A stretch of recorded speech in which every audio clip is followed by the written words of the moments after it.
What is going on, everyone? On today's show, we've got a very big, important topic to talk about in gaming. It's something that I've been talking about for quite some time, but is now finally coming to prominence because the parties involved are no longer hiding what they're doing. Today, we're going to be talking about early access to video games and the inability of those who get it to actually be honest.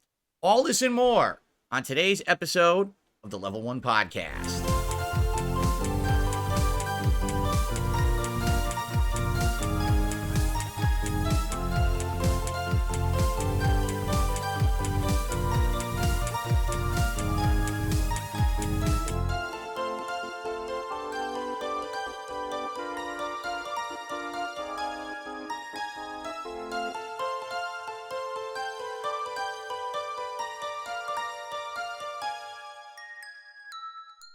Alrighty, good morning, everyone. I hope you're all doing well.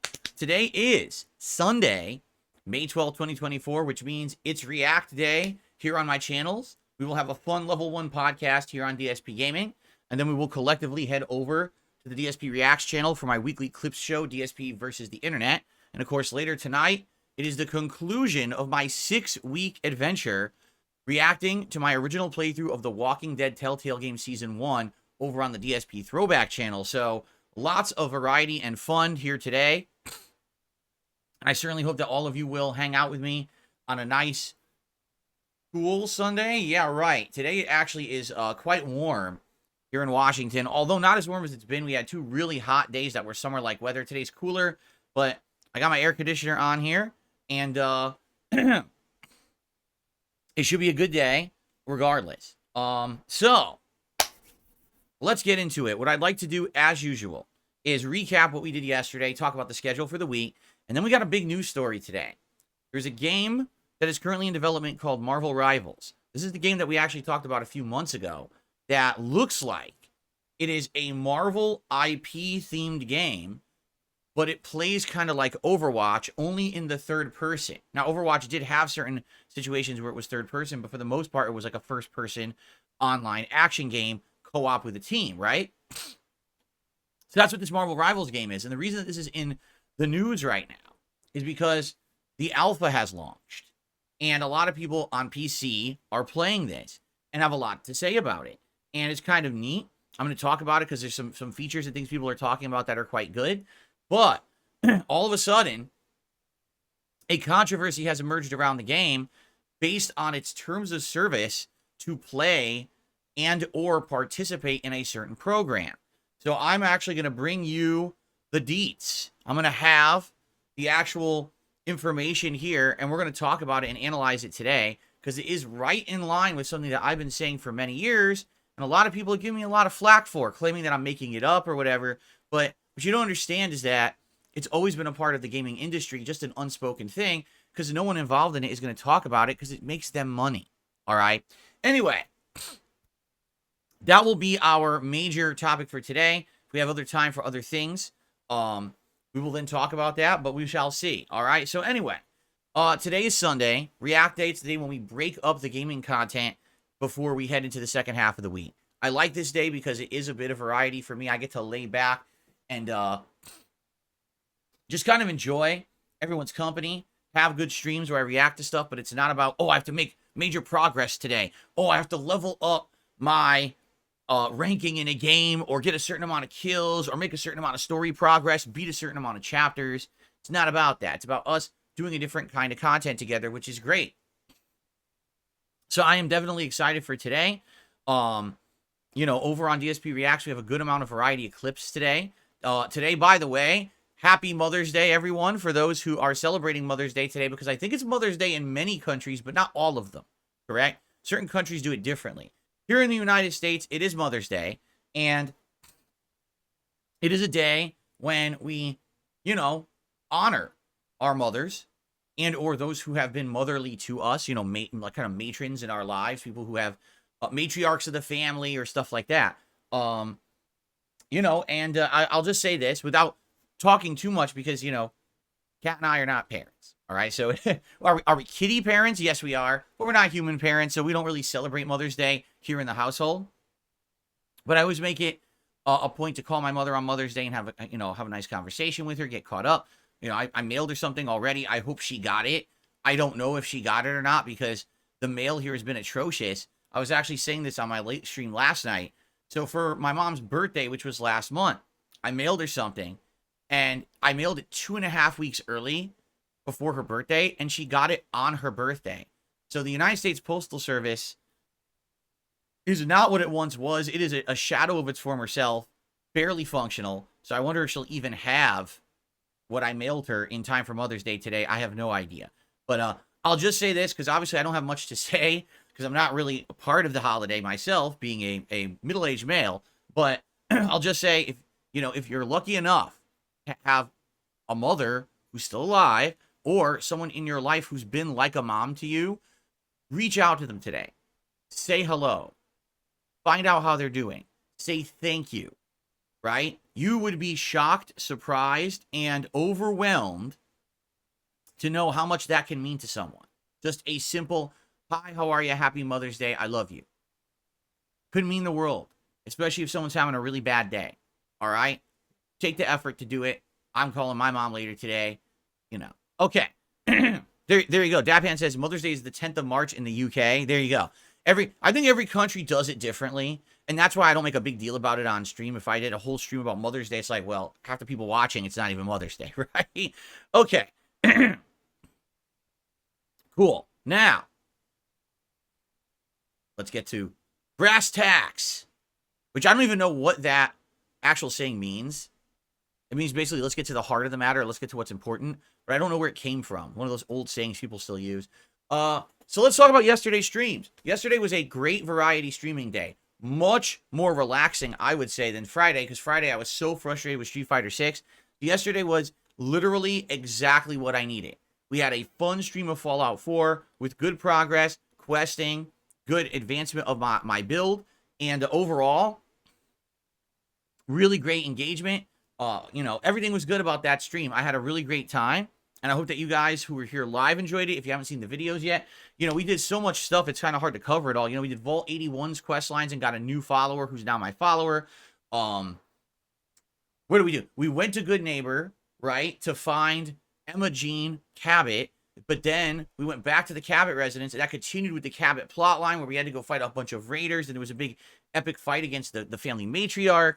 And then after that, we did, not matriarch, a patriarch. And then after that, we did some more questing. And then eventually we ended up back in Good Neighbor. And then we ran out of time, so we didn't actually get to advance the main plot yet. But that's what we're doing when we play it again. So it was really, really good progress. Like I said, my build is coming nicely. Excuse me. Now I can't get addicted to chems at all, so I can pop them as much as I want. I basically become a super tank when I do. And my melee damage is great. Idiot Savant is working nicely as well, although yesterday I didn't get too many extra rewards, but it's working good. So, yeah, excellent stuff, and I hope you'll check it out. Now, last night was another Krabs treasure on the late stream, and what was weird to me is that some people were under the impression that me playing another Krabs treasure on the late stream was actually because it was like being downgraded or something. Like, people actually said that, oh, this game now is no longer a daytime stream. It got downgraded to the night stream. And I'm like, that's not the case at all. What happened is, I like the game so much, I didn't want to wait almost a whole week to play it again. I played it back on Wednesday. Thursday was my day off. Friday, we played the new game, Little Kitty Big City. Yesterday was Fallout Day, and today's React Day. So if I didn't play it last night, I would have had to wait till Monday to play it. I mean, that's almost a whole week. I didn't want to wait that long. So I actually put in a nice late night stream of another Krabs treasure. And you know what? It was perfect because we were right at the door of a dungeon. And the night stream, little over 2 hours of gameplay, was just enough to get through the entirety of the dungeon and to take on the quite challenging boss at the end. Okay? It was fun. It was a very fun stream. And by the way, I don't know what happened, but it was one of the most supported streams I've done in a while. We had memberships, super chats, and tips. Major. I was like, I don't even know what happened. I don't know why, but it was a good variety of people. They were engaged. They were having a great time. And the game's just getting better and better. I got another new ability, and this new ability now lets me activate those little robot crabs, which is great because that's the optional content left in the game. I'm going to now go back to the open sea floor And I'm going to go to all the outskirts where all those robot crabs were and activate them and see where they lead us. Probably more optional areas, more optional tough fights, maybe optional bosses, and probably upgrades and more items, right? So we're going to do that next before we get basically into what the game wants us to do, which is kind of getting to near the end game now. So last night was an absolutely great stream. I had a great time. Yes, the boss was frustrating, but I think that's kind of the point of a Souls-like game, is to have moments of challenge and frustration. And we continue on Monday. All right. So yeah, yesterday was a great streaming day. Today is React Day. So after this stream, we're all going to head over to the DSP Reacts channel, which you can find at youtube.com/@DSP Yes, those @ addresses work again. Thankfully, they were broken for about a week and a half, and then YouTube fixed them. And we're going to do our weekly clips react show called DSP versus the Internet. This is where I watch a variety of clips as submitted by the channel members over there. And it's usually great fun with all kinds of clips submitted. I think there is at least one mother-themed clip that was submitted, although I think it might actually be in the animal kingdom rather than a human. But outside of that, good variety of stuff this week. I think it'll be a good show. And then tonight on the late stream, 6:45 p.m. Pacific time, over on the DSP Throwback channel, which is youtube.com/@DSP Throwback, we're going to be watching the end of The Walking Dead together. And I remember particularly two things about the end of my original Walking Dead playthrough. Number one, I was drunk because this episode of Walking Dead, right? It was actually in the middle of the night when this episode released. I remember I was waiting for the episode to come out, and I think it came out at like 2 a.m.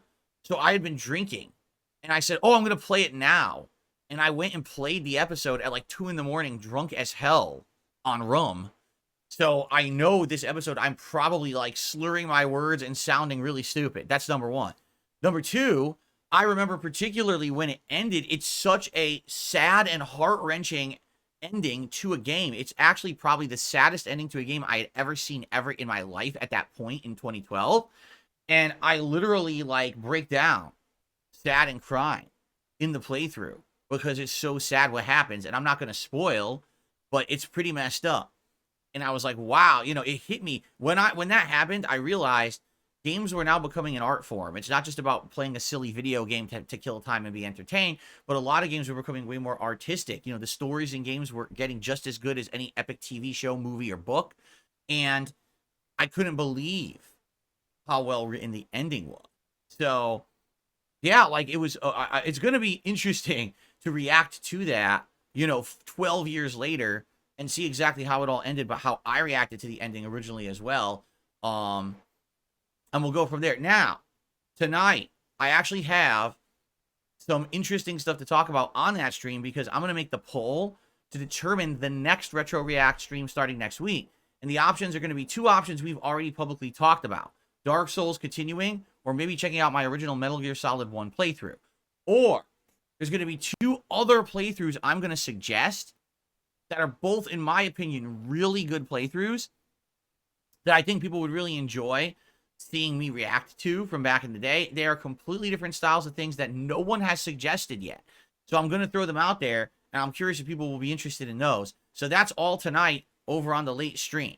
Okay? Monday, it's the continuation of another Krabs Treasure on the first stream. And the late stream, we're going to bring back Helldivers 2, and we're going to see how it goes. Will Helldivers 2 actually get an audience and be interesting, or are people done with it? And the reason I say that is I played it 2 weeks ago on a night stream.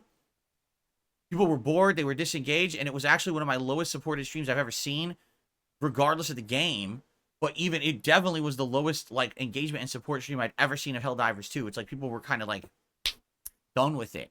So I want to do it one more time Monday night and see what happens and see if that changes. Okay, Tuesday, more Fallout 4, and Tuesday night I'm returning to Street Fighter 6 after this 4-day hiatus to come back to it and try to get Zangief ranked up to Master. At this point, you know, I'm just not feeling too positive about it. After Friday night being so frustrating and just really annoying me all night, I don't know what's going to happen with it. I hope for the best, but I'm not, like I said, I'm not really feeling, oh, yeah, I'm so great that we're going to hit it or anything. I guess we'll see, though. And then, you know, Wednesday, another Krabs Treasure on the day stream, and the night stream on Wednesday is wide open. Okay? On Wednesday night, if we want to do something random, we can. We could do more Helldivers. Maybe we could do a random stream of Star Wars Battlefront Collection, right? Or we could just, I don't know. I'm just kind of leaving it open on purpose to see. I mean, we might actually be in a situation where we might finish another Krabs treasure, and therefore maybe we just want to finish it that night. I don't know. It depends, because I don't know how far in we'll be. So we'll see. We'll see what happens. But that's the streaming week. Now keep in mind the new stuff coming up on the 21st of May, which is a week from Tuesday, right? No, a week from Monday? No, a week from Tuesday. I was right. Is the release of Helldivers 2, Hellblade 2. I'll be checking that out. And then on the 22nd of May, a week from this Wednesday, is two things going on in Street Fighter 6. The release of Akuma, which everyone is excited for, and the rebalance, where a lot of characters will be changed. The balance will be shifted around. And so it's exciting to see what's going to happen there. So anyway, that's going to be pretty cool. And then, we're going to play it by ear and see what other things we want to do this month, because there are other games coming out. But I don't know. I don't want to tackle too much all at once, right? So we'll have to take a look and see what we do near the end of the month, depending on how those other things go. All right. That's the schedule. Now, remember, guys, today we're all over the place when it comes to streaming. We're here for the podcast. We're on DSP Reacts for the clip show. If you support the stream this morning in any way, that support carries over to the other show. So anything like we have like a tips goal or whatever will carry over, FYI. So thank you in advance to anyone who supports the stream this morning. I always try to hit a $50 tips goal every stream I do. Well, technically this and the React show are kind of the same stream. So it'll all count towards that. Okay. All right. I want to talk about this big news story because this is something that I've been talking about for a very long time. And every time I mention it, I get a lot of people who they come back at me and they're like, oh, Phil, no. You see, you're full of it. You're angry because you're not an insider in the industry and you're not one of the selected few that gets everything for free and gets everything early and yada, yada, yada. Okay? Ladies and gentlemen, allow me to explain something to everyone before we even begin with the news story, so you have a frame of reference. Okay? I used to be a very prominent YouTuber. It was a long time ago, but I was actually regarded as one of the top YouTube gamers in the world. I was like maybe arguably top 20 channels for gaming at one point. I was never as big as the biggest, but definitely people came to YouTube to watch me play hot new games, to cover them and see what they were on release day. They would want to see my playthrough before they made a judgment about playing a game. It was a long time ago, all right? It was. But it was absolutely black and white truthful. I was one of the well-known guys. Back then, things were very different from today. There was no opportunity whatsoever for you to get early access to a game. Instead, everyone was on equal footing. You had to go to GameStop. You had to go to your local store, whatever it was, to buy the game physically. You couldn't even get these games digitally at the time. You actually had to go buy a physical copy of a video game. Now, I'm talking the years that I started, so probably around 2009, all the way through arguably 2014, 2015. This is how it happened, okay? It was around 2015-ish that everything started to go digital. Now you could pre-order games online. You could get everything loaded to your console early. And this also is when the practice of certain people getting early access to games becoming commonplace. But before that ever happened, everyone was equal, right? You had to pre-order the game. You had to get in line whenever your local store opened. You had to pick up the game, come home, boot it up like everyone else, and then you got to play it. The only people who got early access copies were actually established gaming journalists. Now, I say that loosely like this today because today that criteria is very loose, but back then, you actually had to work for one of these major publications, IGN, GameSpot, one of these things that everyone knew. Then you would get a game early, you'd review it early, but everyone else had to buy it. Me and everyone else on YouTube, we weren't getting stuff early, all right? And it was a very different era, okay? Everyone was on equal ground. If you worked hard to pre-order, get there, get home, get the game booted up, and start uploading right away, you would get the day one boost in attention and views because of your hard work. And it was really equal to everyone, when you could actually do that. And I was one of the guys known for always having that hot new game on release day, putting out the playthrough within 1 to 2 days. I was done with the game, and then I was on to the next, and you could see an early playthrough of that game right on YouTube and judge for yourself if you wanted to buy it. That was where I made my name back in the day. I was the guy who was kind of a Joe average gamer. I wasn't great at the games I play, but I could show you a representation of what it would be like for someone without any prerequisite knowledge of a franchise to jump in and see if you would enjoy it at face value or not. Now, that was a lot of different times ago. You know what I mean? Like, very different. Very, very different from how it is today. Today, in the modern era, you may notice it's very rarely when anyone gets to play a game on release day and no one else does. In fact, I was just talking about Street Fighter. There's already people who have the Street Fighter patch. They have Akuma. They have all the balance changes. They're playing it already. Huh? It doesn't come out for another week and a half. Why does a select group get access to this and get to make content of it, but not everybody else, right? Every time there's a new game, you always have certain content creators and streamers who just have the game early. And they're able to put out streams of the game, put out videos of the game, early impressions of the game, reviews of the game, early. Can you get the game? No, but they can. What's up with that? Well, what's happened is the games industry has changed. It used to be, hey, if we put out a good game and the journalists review it early, we get a little bit of a popularity boost and people will run out and buy our game. Instead, what they realize now is that they can get monstrous amounts of free press from people by giving them the game early. And the thing is, it's kind of this, what's the word? You scratch my back, I scratch yours, kind of a relationship. It's not necessarily parasitic, but there's a word where it's like two things working together. And I can't remember what that exact word is. I'm sure someone will say it in the chat now. But that's what it is. It's like, if the game company gets over and the content creator gets over, then everyone wins, right? So how does this work? Well, first of all, you have to be a symbiotic. People are saying it's symbiotic. There you go. Symbiotic relationship. That's what it is. You have to be of a certain stature or a certain amount of viewership. Is it a huge criteria? No, it's not. I can tell you right now, there are people who have less views than me who are in these agreements and relationships with game companies. Okay? I know it for a fact. I've seen some of them. I've seen some of their content and their videos. Their streams and videos get less viewership than me, yet they get everything early. Okay? What they need to do is they reach out to these PR agents in the industry. Now, these PR agents are on social media. They have ways to reach out. And all you do is you say, hey, here's my channel. Here's my viewership. Here's the games I've covered. If you want to see the style of content I do, I'm interested in such and such games. Let me know. And these people work as middlemen between game publishers and content creators. And they'll send you, you know, a bunch of information about, oh, what about this game? What about this game? What platform would you like this game on? What about this, right? So after you get all of that information hashed out, they will actually send you games early and for free.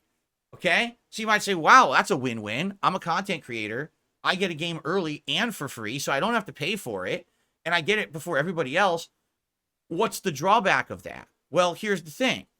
There's a drawback if you're an honest person. Okay? Literally, there's a drawback if you're an honest person. If you're a dishonest person who all you care about is personal gain, then there's no drawback at all. You're 100%, you're on clear, you're living easy, right? Easy street.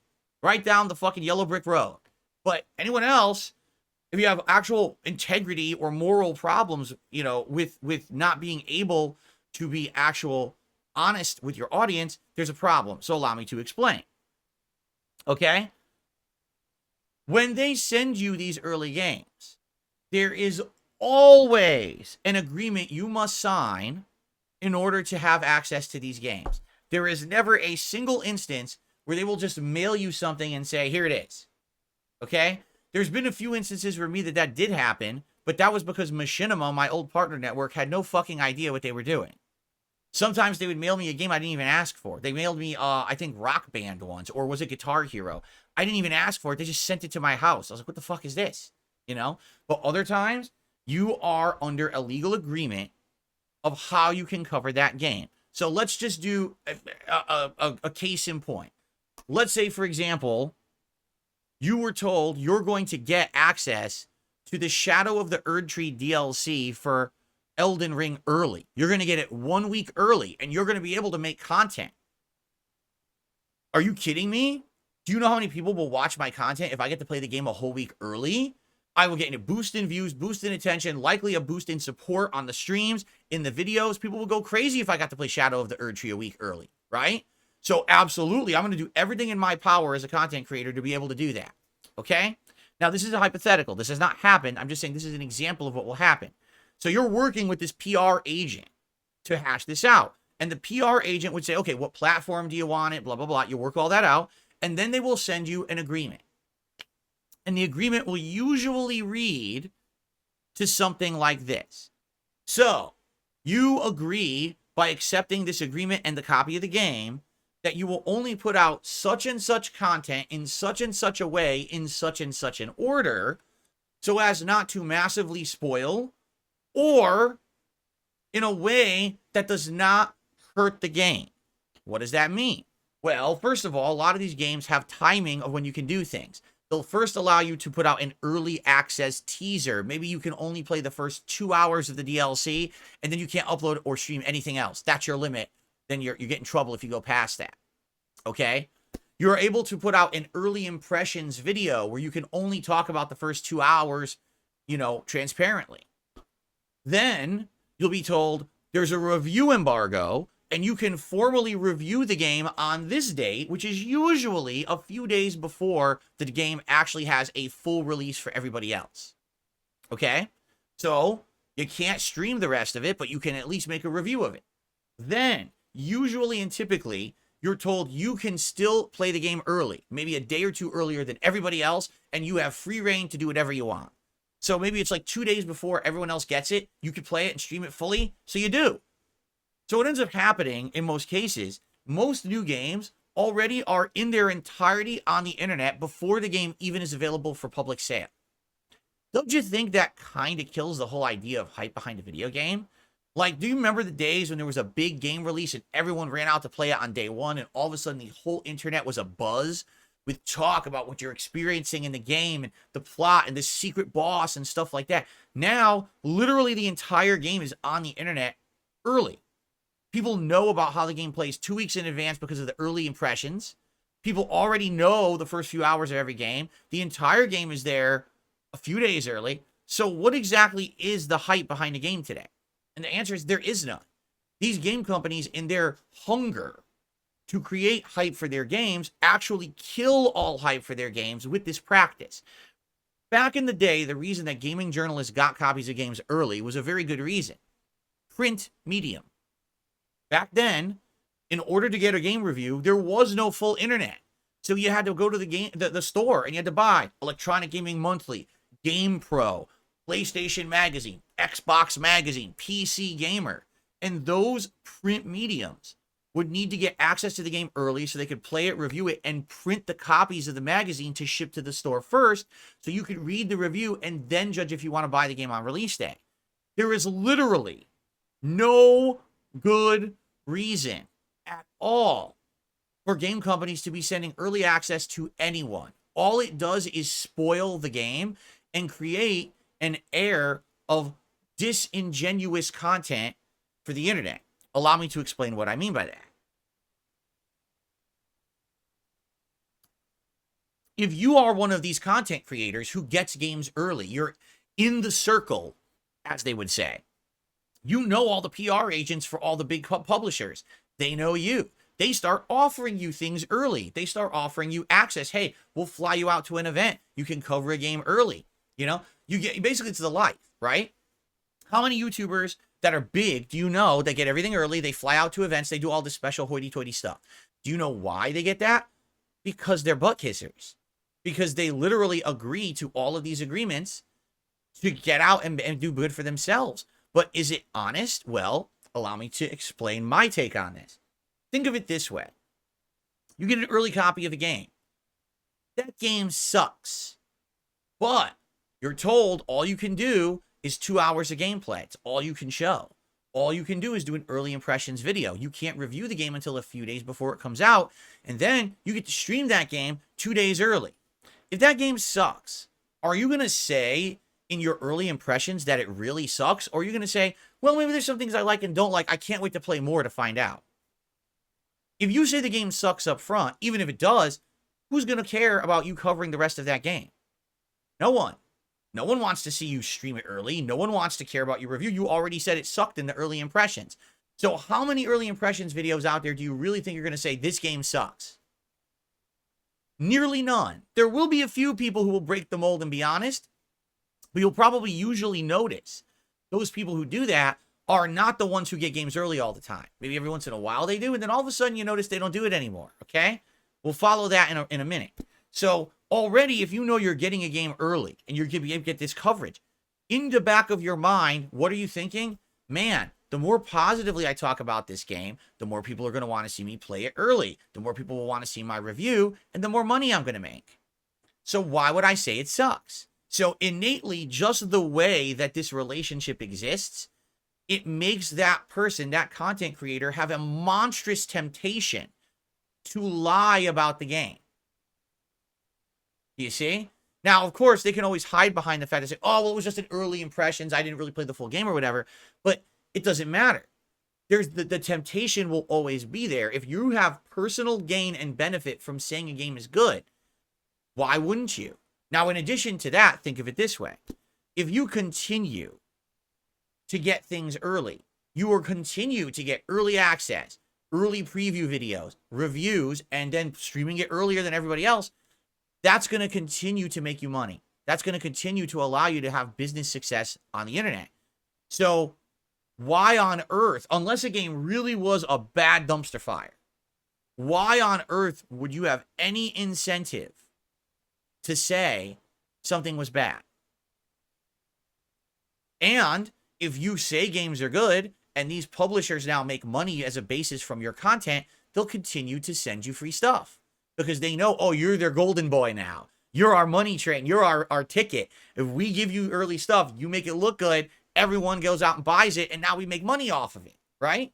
So it's this symbiotic relationship where you say stuff is good, you continue to get stuff early, you profit, they profit, and continue to send you the stuff early. That's the situation with these games, okay? Now, that's how it's always been. Literally, that's how it has been, okay? When you have review embargoes and you say you cannot actually talk about your feelings about the game till the day of the review, literally, that is a not so written but unspoken rule. You can't criticize a video game till the review date, okay? So let's say, again, Shadow of the Erdtree comes out, what, late June? What if I was told that I could review it 4 days before it comes out? I literally can only play the first 2 hours, and I literally cannot criticize the game during the 2 hours of gameplay because that's considered a review. I have to just play it and comment on elements of the game, like react to it, but I literally can't say this is good or this is bad. I have to just play it and then let the content speak for itself. And then when the review embargo lifts, I can release a formal review, and then I can give you my opinions on the game. But everything up to the date of the review embargo is literally a paid advertisement. Now, you might say, well, wait a minute, how is it a paid advertisement if you didn't receive any monetary compensation from the game publisher? Because compensation doesn't have to be monetary. Compensation can be attention, views, and exclusive access. And that's exactly what it is. You are paid with exclusive access to a piece of content to then not talk honestly about the content until a certain date. That is called paid exclusivity. That's exactly what it is. It's an actual paid advertisement. So that is why you'll notice whenever these companies do these promotions and give these gamers this stuff early, they have to put, usually in the video descriptions, in the posts on social media, #ad. But the thing is, no one cares. Literally no one pays attention to that. They all just say, oh, look, so this big streamer who I know got a game early, let's go watch them play it. Unbeknownst to you, they literally can't be honest about what's in that content. It's all fluff. It's all advertisement because they can't review the game because that's a breaking of their terms of service or their user agreement with the publisher to get that game early. And this happens all the time, but no one pays attention to it, and we all just act like it's normal. It's because it's been normalized now. It's normal that people in the industry get stuff early and cannot be honest about it because it's an ad, but we just accept it, right?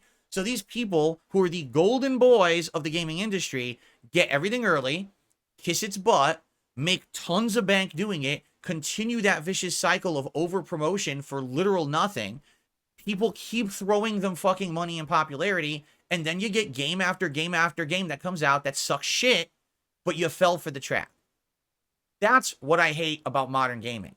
Back in the day, 10 years ago, it was all everyone on equal ground. Go buy the game, go play it, put the content up at the same time, and everyone can be honest. Today, it doesn't even matter if you're honest. There's already 10 to 15 people who have kissed the game's butt because they got paid to do so. It's a horrible, horrible slippery slope that we have slid the fuck down and don't realize we're sliding down. Okay?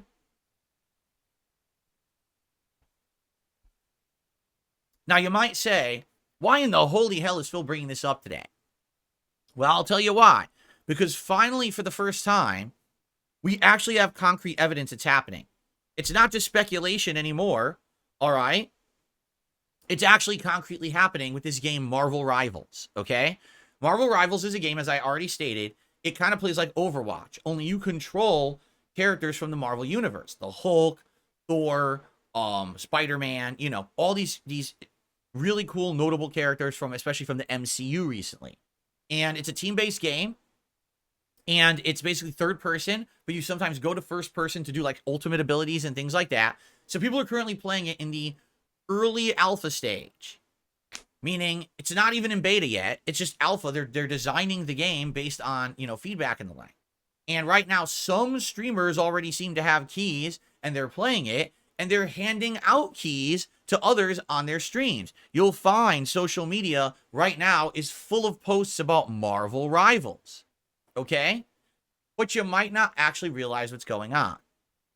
Well, guess what? Someone whistle blew. Someone spilled the beans. I'm going to read this directly from a tweet from a seagull. That's actually the actual address on Twitter, a seagull. Extremely disappointed in at Marvel Rivals. Multiple creators asked for key codes to gain access to the playtest, and they're being asked to sign a contract. The contract signs away your right to negatively review the game. Many streamers have signed without reading just to play the game. Insanity. They then posted up the actual screen grab. I'm going to read you the actual word-for-word part of the contract that people are required to sign to get this game early. Are you ready? Word for word. Section 2.1, non-disparagement. The content creator agrees not to make any public statements or engage in discussions that are detrimental to the reputation of the game. This includes, but is not limited to, A, making disparaging or satirical comments about any game-related material, such as in-game features, characters, or music. B, engaging in malicious comparisons with competitors or belittling the gameplay or differences of Marvel Rivals, or providing subjective negative reviews of the game. Wait, huh? Did you listen to that final portion? Or providing subjective negative reviews of the game. It didn't say providing subjective reviews. It said providing subjective negative reviews of the game. Literally in the contract for Marvel Rivals to get alpha access, it says you can't criticize the game negatively. You can only say it's good. Now, this is a bold move, okay? Like I said, up until now, most of these game publishers have not put this into writing. It's been the unspoken rule, right? There were content creators who would do the early access agreements, get the game early, play it, and then criticize it, and then what would happen? The agreements would never come again.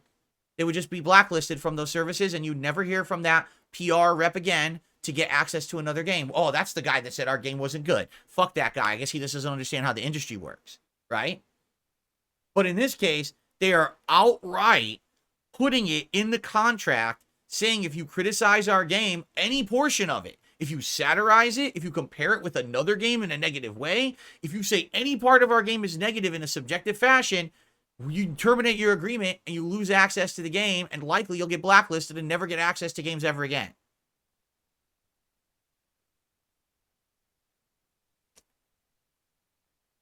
So I want you to think about that. Okay? Again, this is something that I've been saying for years and years, And everyone's like, oh, that's not true. Here it actually is in black and white. I read you the contract. I didn't make that up. I read it word for word. All right? This is where gaming is going because people have allowed that slippery slope to get steeper and steeper, and they keep flying down it at a rate. You ever see National Lampoon's Christmas Vacation where Clark Griswold gets on the sled, the metal sled, and he puts the lubricant on it, and he sits down, and he just careens forward like a rocket through town, and it burns a hole in his ass, right? That's what's happening right now in the games industry with this early access bullshit. Literally, we have gone so far ahead of anything acceptable or reasonable. People are literally getting early access and getting so many benefits to it.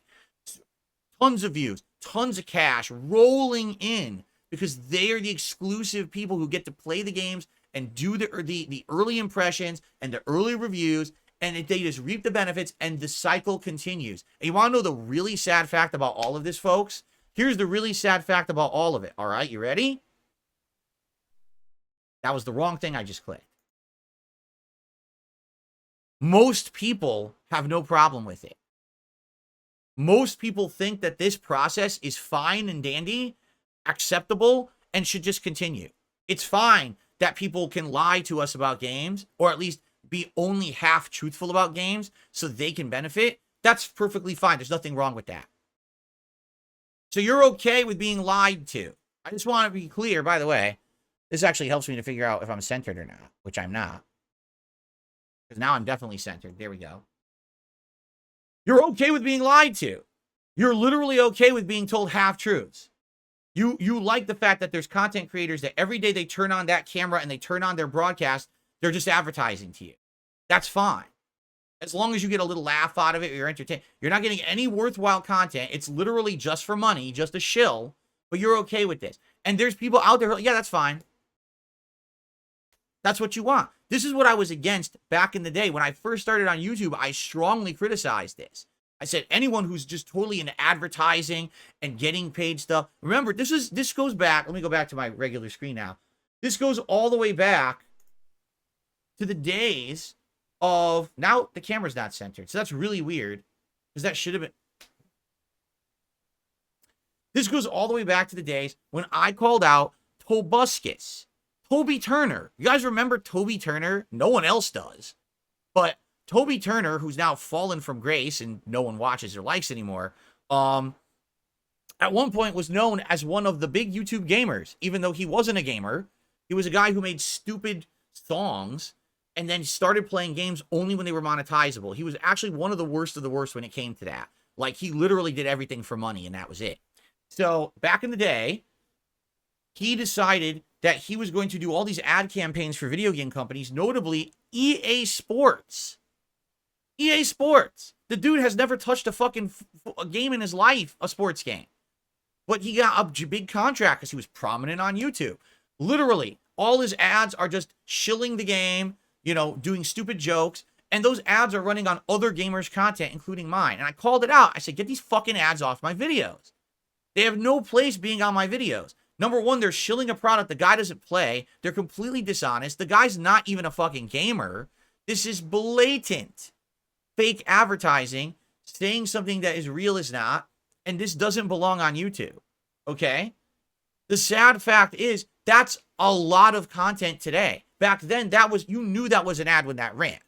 Today, the content people were putting out is ads, constant ads, and people are so ignorant. Because they, oh, it's just the industry now. No, it's not. There's real people making content.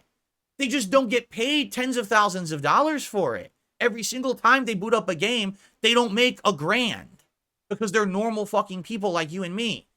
They're the ones who are going to be honest about a game experience, but they don't get the game 2 weeks early because they didn't kiss butt and they care about being honest and transparent with their audience. They don't want to lie to get ahead and make the bag. But this is what the whole industry has become.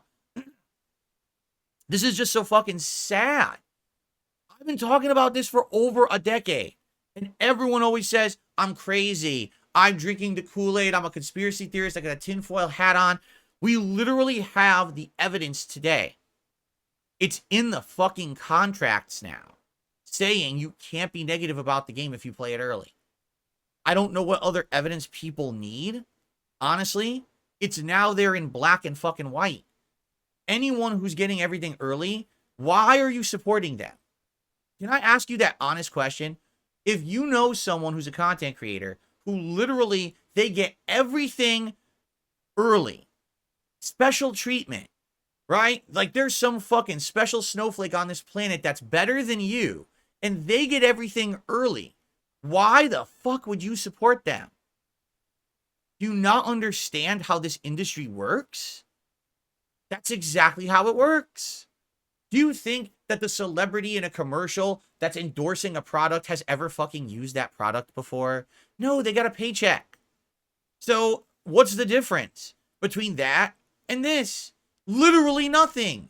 But because there was someone who used to be an honest content creator, but now has become a paid shill, you still think they're the same that they used to be. Folks, people change over time. They do, for the far worse. And sometimes for the far better. But in this case, so many people have realized, oh man, I can't be honest on the internet anymore and make $1. So I got to make drama content to hurt people and have all kinds of gossip and shit that's harmful. But hey, I make $1, so it's all good. Man, I can't just be honest about games anymore. I got to just fucking lie. I got to take every paid promotion and opportunity that I possibly can. Then I'll be one of the insiders in this industry, and I'll just keep getting bags left and right, left and right. And every game comes to me for free, and I get everything early, right?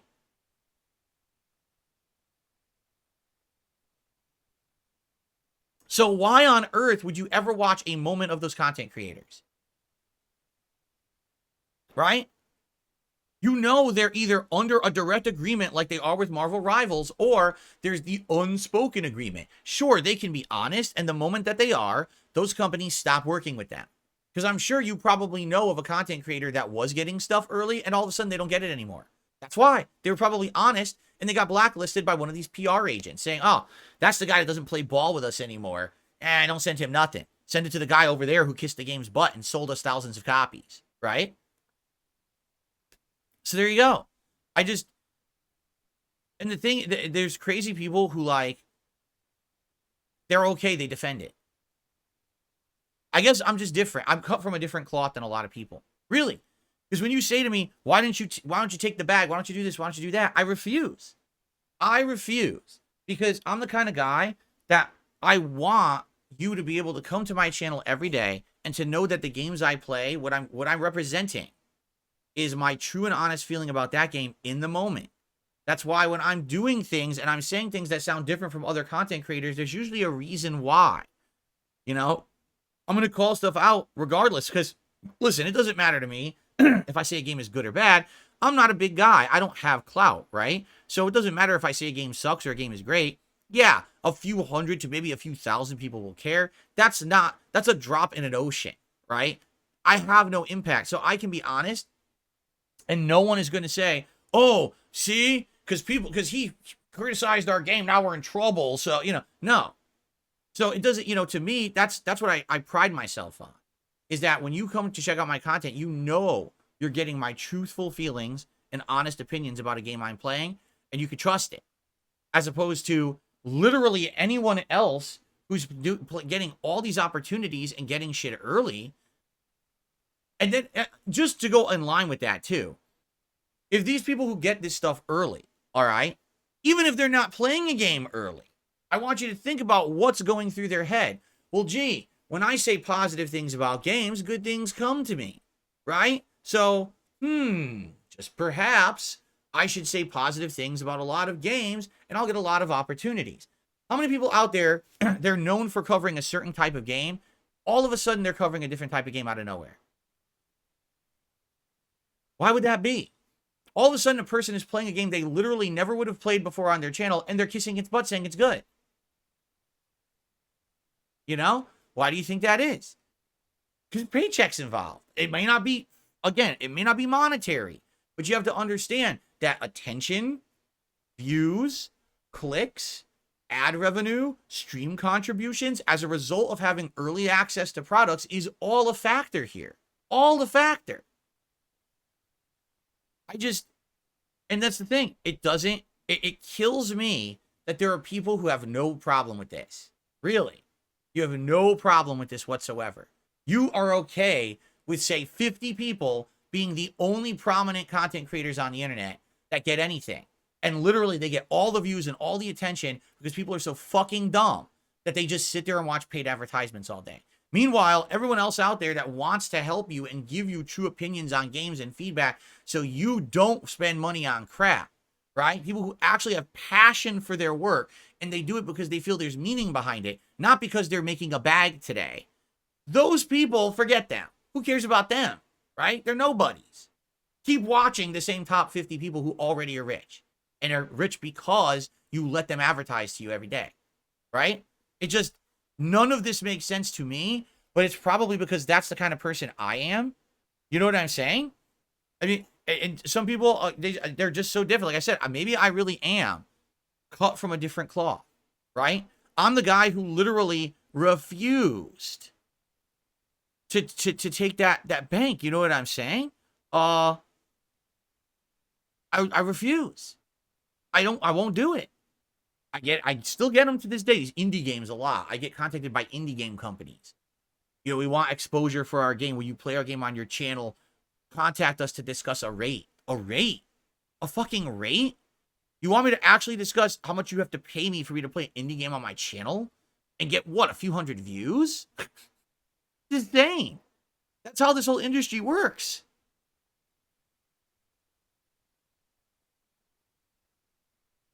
So anyway, yeah, this is, again, the first time that I even know of. Now, the thing is, this might have very well been happening all along, but because people wanted to keep it under wraps, so therefore the money train keeps rolling in, they never mentioned it. But someone whistle blew on Marvel Rivals and posted their terms of service up.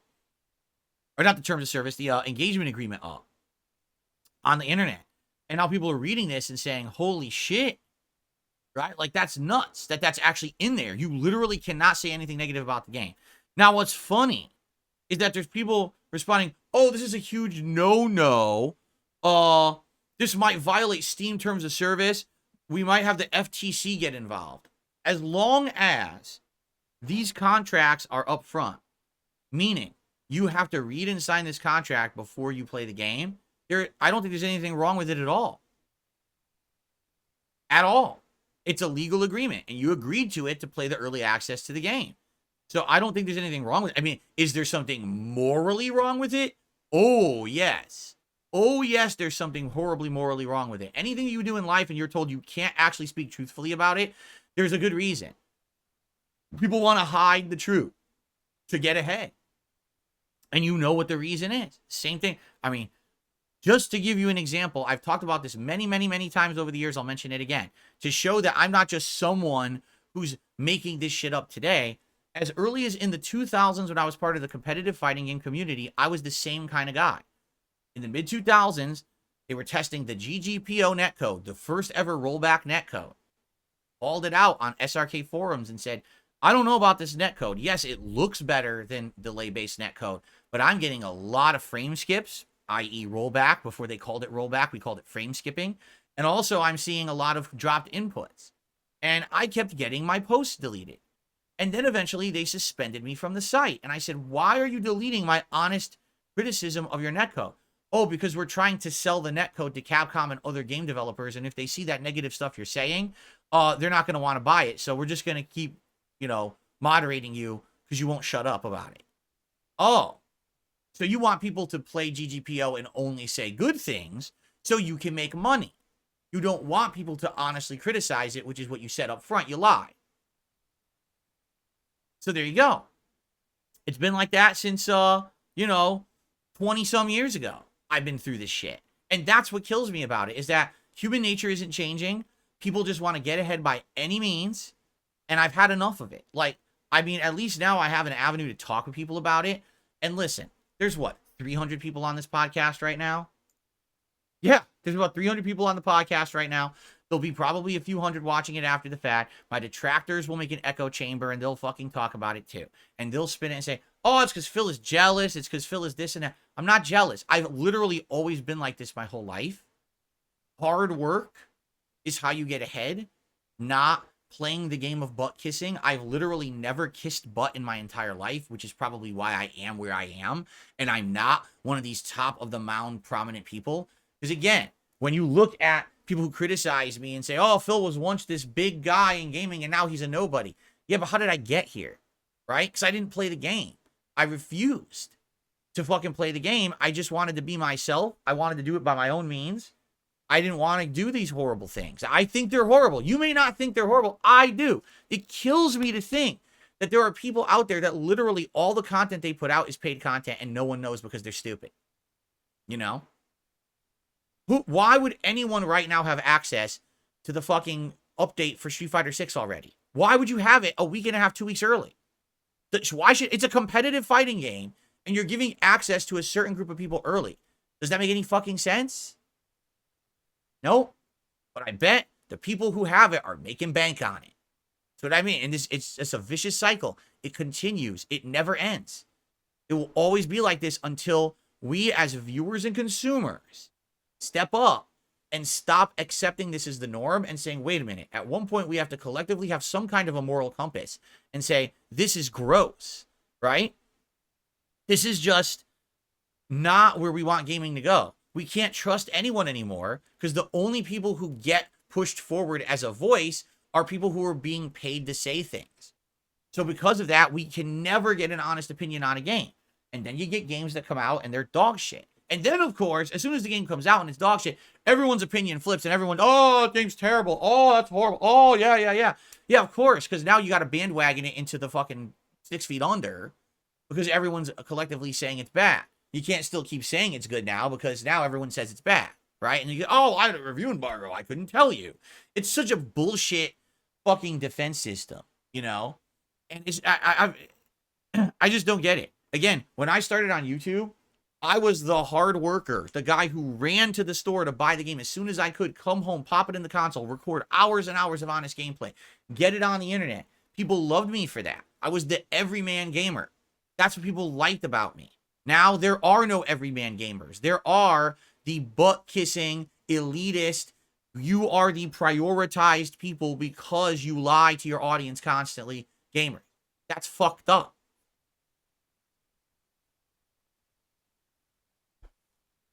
And it's this simple.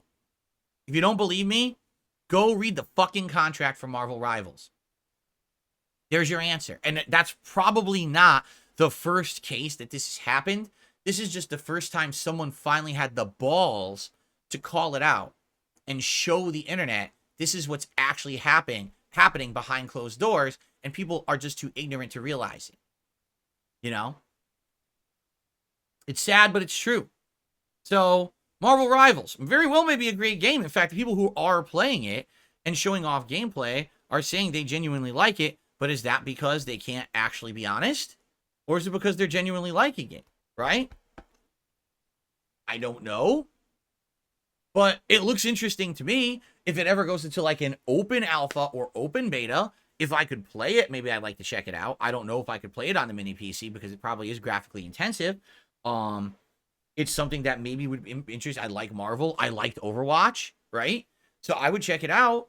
But right now, literally anyone who's playing that game is under an agreement. They cannot criticize the game. And if they do, they could lose their whole deal. So there you go. Just so you know. All right, that's our news for today. And that's really all I've got for the show. When it comes to contributions, Kevin became a member for 2 years and says, if you go back in time, what would you do? Nothing, because I would screw the timeline up and ruin everything for everyone. So I wouldn't do it. Okay. Guys, that's all I've got. There's no shout outs right now. 0. So if you guys have any topics you want to talk about, tag me in the chat. I need to turn on my air conditioner now because it's 85 degrees in here.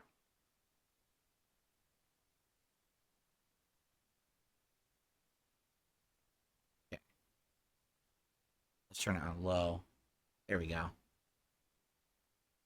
So yeah, look, what do you want to talk about? Tag me in the chat. We'll have a little bit of Q&A discussion before we get ready for our React show. And again, remember, any support on the stream today goes towards this and that first React stream. I would appreciate that. Because, you know, I don't take the bag. I don't fucking shill. I'm not kissing any game's butt today. I'm not pushing any fucking product and giving you a referral code today. I'm being honest with all of you about everything that I do. So your support really matters because this is how I make a living. not lying to you all day, every day. Thank you for that and understanding that and appreciating that. Thank you, Walk Warrior. 5 months as a member. Time flies having fun on level 1. Thank you. And the Beef Pounder, 6 months as a member. Ready for Walking Dead hype tonight. Sounds good. I am too. The Red King just did the first super chat of the day and says, "There, here you go, Phil." Well, thank you so much, the Red King. Let me get this on the leaderboard here.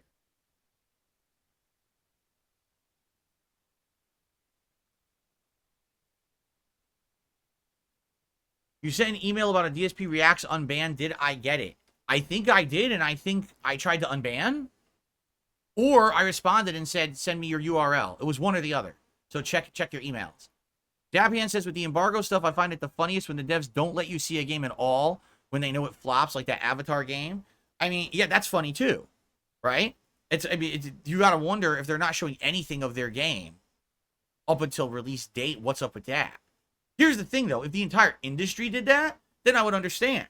You say, we don't want any of our game getting out early. We don't want reviewers having an agenda. We don't want content creators kissing its butt or slamming it. We just want everyone to judge for themselves. And if they actually said that for day one and everyone followed suit, then the industry would be like it used to be.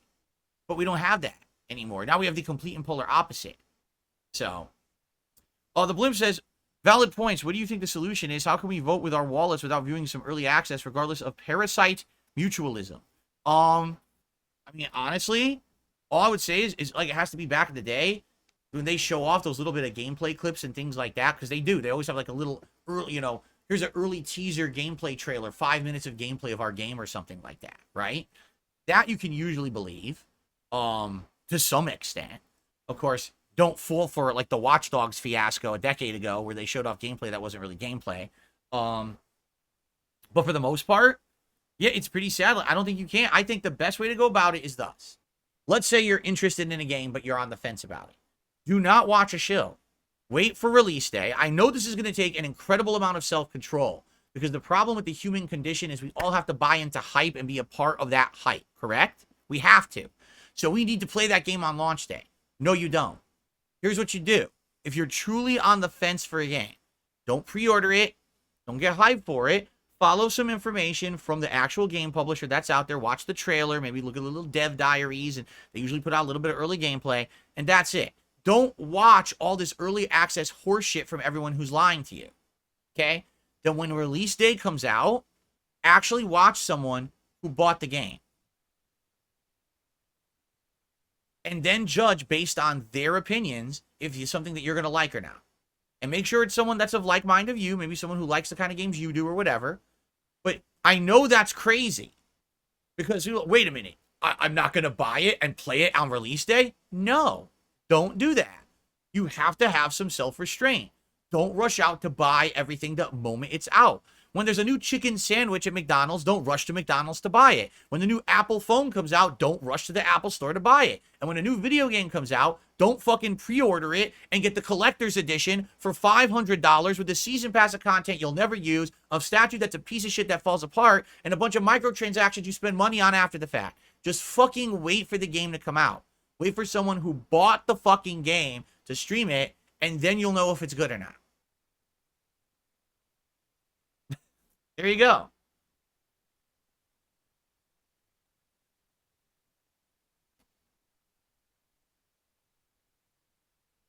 Huge Bass did a $5 super chat and says there's nothing wrong with a company not wanting negative press while it's under development. Usually they want people to test the game for bugs. That is the case for some games, and that's why there's some games that have closed alphas that you cannot broadcast. People can talk about the game, but they can't show you the game, and that's fine. Because if that's true, if that really is a true closed alpha environment, we want people to test it, but we don't want anyone to show it yet. It's not done. That makes sense. That's not Marvel Rivals. Marvel Rivals right now is being streamed all over the internet publicly, and no one can criticize the game. That's not what you're talking about. That's what I'm criticizing. Closed alpha, where only you're playing the game early for development purposes, there's nothing wrong with that at all. That's a good practice. That way, when people fucking buy the game's actually been play tested to some extent in a multiplayer environment, and you're not the guinea pig for a game you bought already. That I'm okay with. That's very different and literally not even close to what we're talking about today. I received a $2 tip from Toxic Sludge. To further your point, Worth a Buy is still honest in his reviews. In return, he's blacklisted by multiple companies and has to buy games day one instead. Really? I mean, you're saying that there's concrete evidence of what I'm saying? No fucking way, right? Are you shocked that someone who is honest would be blacklisted? Well, thank you, Toxic Sludge, for that. I appreciate that very much, Toxic Sludge.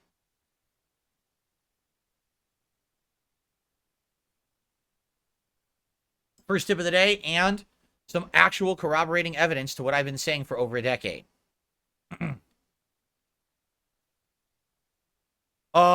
Dabhan says, I don't listen to reviews, period. If a game looks good to me, I'll try it. If it's bad, oh well. I'm okay with being disappointed and trying again next time. See, for me, here's what I get out of a review. How long is the game? What is the actual structure of the game? What style of gameplay is the game? That's the kind of stuff that I get out of review. Objective facts. The subjective stuff, you know, I always have a grain of salt reading these modern reviews with what people subjectively say, because number one, I've been around much longer than most other gamers. I've been playing games since the Atari era. Most people who are reviewing games for journalistic avenues now, they're 20 years younger than me, right? So they don't have the experience I have. They don't know truly the history of gaming. They haven't even been around watching YouTube for the 15 years I've been making videos. So for me, I know more than the fucking journalists anyway. So I'm not going to believe the horseshit that they say, and the little nitpicks and fucking gripes they have about games and shit. Sometimes it's absolutely hilarious to read that shit. So, objective facts from reviews, good. But outside of that, yeah, I agree with you. I agree with you there that reading these reviews, a lot of these modern ones at face value, is pretty bad. So someone, Bader just said, why don't I go back to reviewing games like you used to? Well, here's the thing. I'm not that kind of content creator anymore. When I used to review games all the time, I was the guy who, number one, could get the game on release day, play through it fast, get the review out quick, right? Can't do that anymore. Literally, people will have reviewed games before I have a chance to buy them, okay? So already, that whole idea of having that truthful, honest review out early is gone. I can't even do that anymore. I'm not even in competition with these big paid shills. I can't be, okay? The game has changed in that regard. That's number one. Number two, I'm not an on-demand video creator anymore. You know, back in the day, I would buy a game, sit there for 3 straight days, play the fuck out of it, get the full playthrough up in 3 days. And by the way, no one complained about the amount of videos I uploaded in one day back then. People liked the fact that I was uploading 30, 40, 50, 60 videos in a day sometimes. They were like, thank you so much to have that much content. Today, everyone bitches and moans there's too much content, right? And so, you know, it was a different thing. Today, I'm a live streamer. Today, most of my income comes from these streams. What you guys contribute during the live stream. Super chats, membership, gifted memberships, tips. That's what I make my living on. So I need to have a schedule. I need to be here to interact with you guys. And just on the basis that I have that going, I cannot play as many games as I used to. I used to be playing 2, 3, 4 games a week sometimes, getting through them and reviewing them. Now I'll be lucky to beat 4 games in a month, because of the nature of the way of content that I make now, right? Now, listen, I'm not complaining. I like my job more now than I did back then. Having this interaction, I'm literally the only reason I'm answering your question is because I'm a different kind of content creator today, right? That's good. I didn't have this opportunity to have this social interaction with people back then because I was too busy playing fucking video games and finishing them within a day and then getting to the next and reviewing. If it was the same as it was back in the day, then yeah, my reviews would have merit. They wouldn't anymore. Who cares about me reviewing another Krabs treasure a month after the game is out? The hype has already passed for the game, and most people probably would not even be buying it because they're on to the next. And that's another problem with our games industry, is that too many people now are of, what's hot today? I'll play it for a week. What's hot the next week? I'll play it for a week. What's hot the next week? Instead of, what are the actual good games worth investment of time and actually giving your attention to for an extended period of time, rather than buying an indie game for $10 and playing it for a week because some fucking streamer got it, and then playing Helldivers 2 for a week, and then playing the next, game for a week, and the next one. And, that's where the games industry is really going. Because if you haven't noticed, all the AAA games recently are terrible. So you end up going to quick little flash in the pan success games over and over and over. That doesn't work with my formula of me playing through a game and eventually reviewing it a few weeks down the line. Who cares about that review by the time it's out? Nobody. So that's why, I mean, the only way I could go back to that old style of content would be to completely change who I am, stop being a full-time live streamer, going back to pumping out games as fast as humanly possible after they come out, which means no online streaming or interaction, just me sitting here playing. No talking, no podcast, nothing. Just me playing games constantly. I don't want to do that. I really don't. I like who I am today way better than who I was back then. I like the content I put out today better than what I did back then. I don't want to go backwards, you know?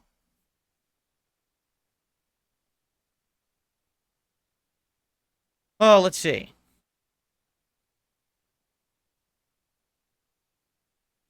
To play devil's advocate, the biggest streamer in the world plays a historically non-hype game. I don't know who you're talking about, but obviously that doesn't apply to our discussion. So that's not applying to what we're talking about today. This whole industry standard of paid shill, symbiotic relationships obviously doesn't apply to that situation. So the Blimp says, yep, immediate gratification is why microtransactions and pay to win is more and more popular. People just don't have patience anymore. RG690, I don't have physical games anymore. I don't buy physical games. Everything's digital now.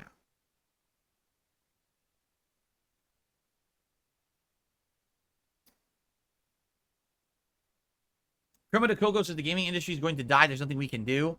I disagree. The problem is you have to see a collective change, shift, focus of consumers, and that's the problem, is that they're not doing it. We're consumers focused on what's popular. Instead of being smart and listening to the things that people are talking about in the industry that are bad, they're just focusing on what's popular.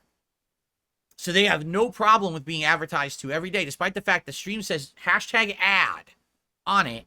They'll still watch it because it has an insane amount of views going on. They're ignorant. It's ignorance is causing the industry's downfall. That's what's going on. Greed of the corporations in charge, and greed of the content creators who take the bag, and ignorance of the common gamer and consumer. That's the reason. Now, how on earth do we stop that? That I can't answer you. I don't have reach or clout. I don't have reach or clout.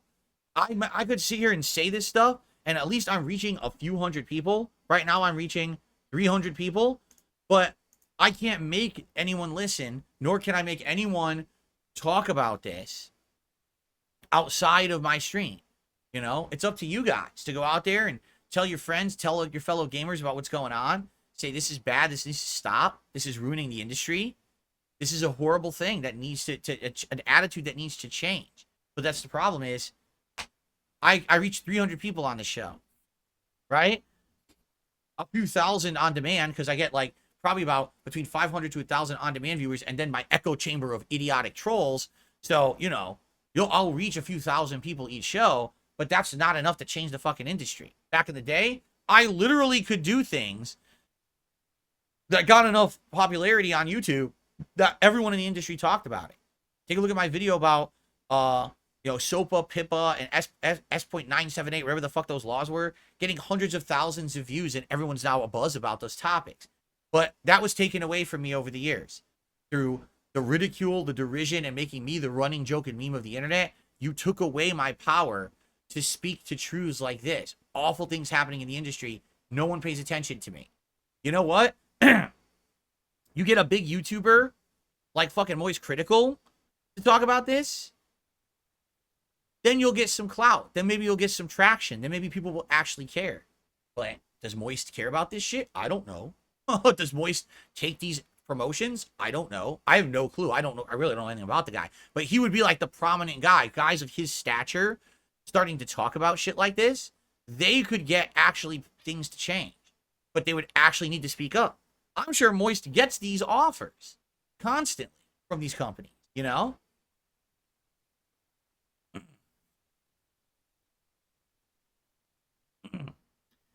Well, that's all I have to say. What else you guys want to talk about? We have about 10 minutes left before we switch over.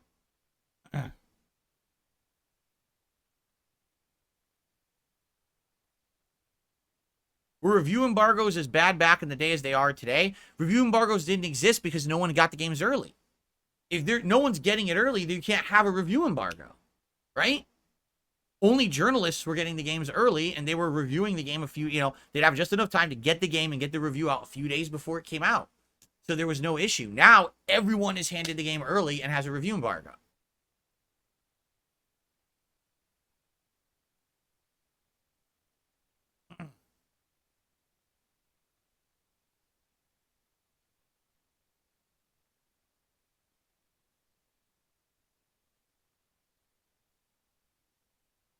What's the last game I even bothered to pre-order? Like a Dragon Infinite Wealth, because I wanted to preload it, because I knew it was going to be a bigger game, and it was going to have a lot of content. And sadly, I bought the more expensive version of the game, thinking it was going to pay off, and it absolutely did not. Yeah, that would have been it. And since then, no, I just buy games. I'll buy them like the day before, just to be sure it's preloaded on my console for the stream. I don't pre-order games early. What's the point? What is the point of pre-ordering a game digitally exactly? You're not reserving a copy. You can download it whenever you want. So why on earth would you ever pre-order a game digitally? It doesn't even make sense. And like I said, I don't pick up games physically anymore. I just get everything on the console.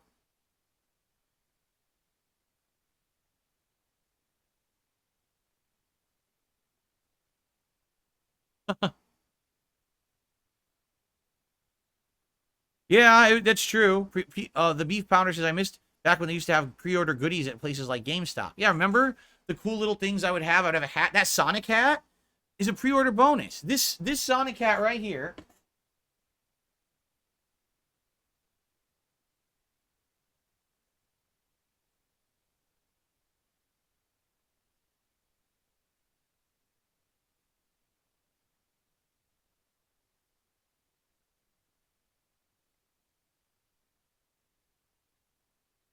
This Sonic hat right here, which of course has become some big thing in detractor communities because they're all mentally challenged. They think that wearing a silly Sonic hat is something to be made fun of or something. They're moronic. This cool Sonic hat was a pre-order for Sonic Generations. All you had to do was pre-order Sonic Generations at GameStop, and if you were, I think, one of the first, 30 people or something to pick it up at the store, you get the Sonic hat for free. Things like that all the time back in the day for pre-ordering. A little incentive that you would get. Pretty cool.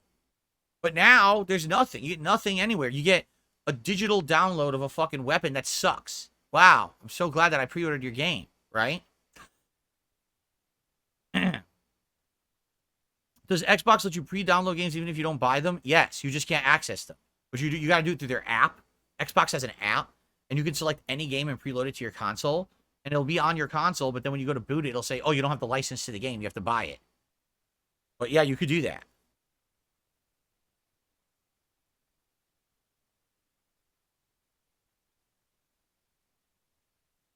Yeah, the whole system of going to GameStop, trading in a bunch of games for premium credit, using that credit to then buy the next group of games.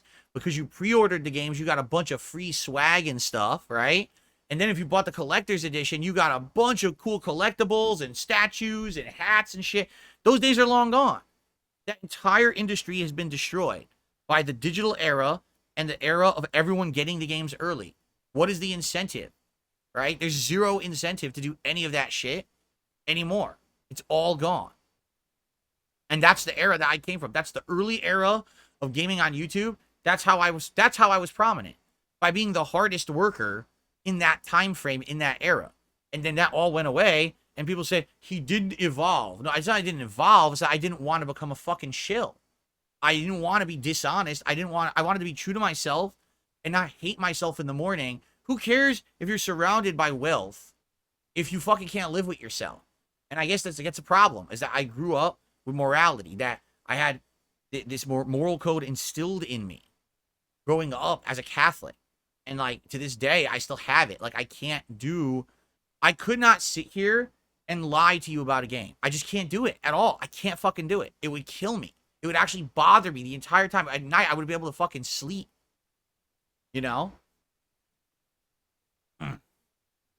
Oh.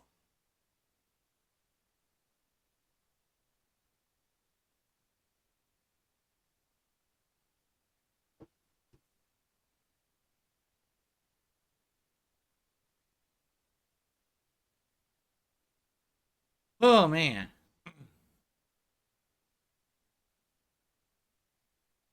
All right, well, last chance, guys. If anyone has anything they want to talk about or any kind of shout out, tag me in the chat. Any contributions that come in, I'll shout out. But it looks like we're about to adjourn in just a couple minutes here so I can set up the React show.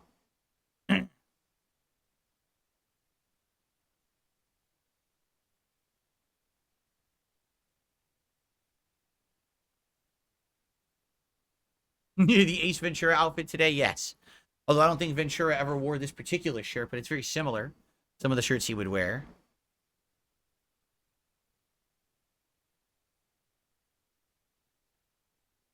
Yeah, even the collector's editions are very different today as well. A lot of them you can't get in stores, right? You have to order directly from the publisher or the site. You can't even get, they don't even stock them in the stores anymore.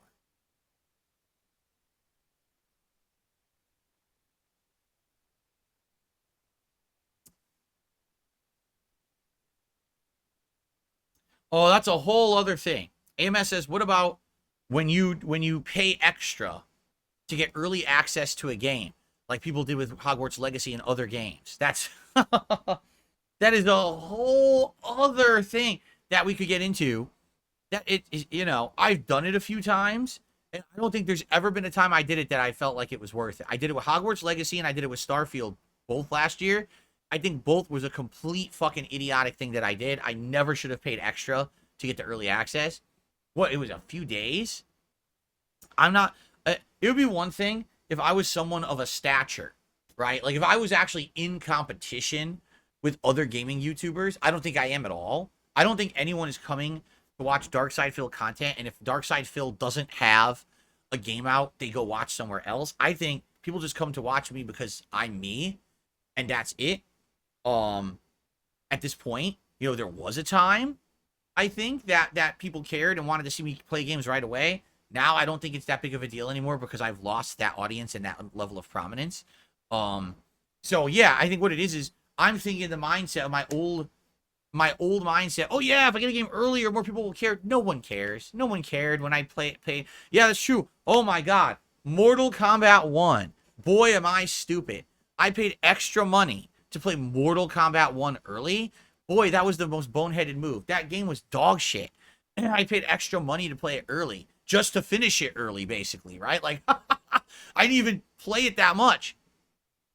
I only played it for like a week and a half, 2 weeks tops. I dropped this. This game is terrible, right? Yikes. That was really stupid. I mean, that was last year. I guess I learned my lesson.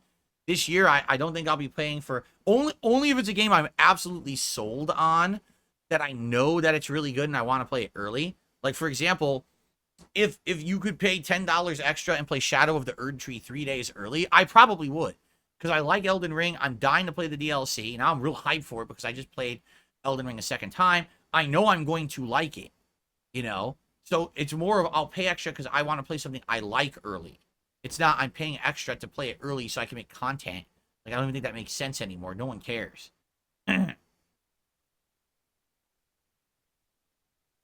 Well, that's a whole other issue, Frankie. He says, remember you bought Street Fighter 6 Ultimate Edition twice? That whole thing was, the whole point was that I was going to play so much of the game, right? That I was going to get something out of it to have both versions, right? Like, I thought, oh, I'm going to play it on Xbox, then I'm going to play it on PlayStation, and then it comes to come to find out, it wasn't really like that. Like, number one, the stuff you got with the Ultimate Edition wasn't worth it at all. The drive tickets or whatever were nearly worthless, right? So that's number one. And then number two, the whole game was cross-platform anyway, right? Yeah, and I hate to say it, it just sucks because if it's cross-platform, every version should be equivalent, and it's just not. It's PC is the best with the least input lag. PS5 is under, and then Xbox is under, and that's lame. It shouldn't be like that. You should not have a worse experience because you're playing it on a certain format. It's really asinine and stupid. So yeah, I did. I basically bought the game twice. I should have just bought it on PlayStation, but I thought, oh, it's cross-platform. I'll play it on Xbox. And I'm noticing as I'm playing on Xbox, I'm like, just seems like the game is really delayed. And I started playing on PlayStation. It felt a little better. I'm like, what's up with that? Right? Stupid. All right, guys, as much as I'd like to chat, we do have to end the show because we have to get set up for our React show. So thank you for chilling with me. I certainly hope that you will head over to the DSP Reacts channel to hang out with me this afternoon for DSP versus the Internet, my React show where I watch clips that the members have submitted. And of course, later tonight, we got Walking Dead concluding on the Throwback channel. So we got a good full day of React content coming up. I thank you all for hanging out with me here on the show. I will hope that if you listen to my topic today and you agree with it, that you would at least talk about it with somebody, right? At least spread the word about what's going on in the industry. Because I really do feel like, sadly, it's just gone such a downward slope. And I certainly hope, that things will change for the better. But sadly, it's too late for me to have any impact. I'm too small and people just pounded me into the ground so hard. No one cares about what I say. Besides you guys, but, you know, there's like 400 of us. So, thanks for watching. Tomorrow, obviously, I will, be telling you about how the React Day went and any other news or whatever. So thank you guys. Enjoy your Sunday. If you enjoy it with me, thank you. And I'll see you on Monday. Peace out.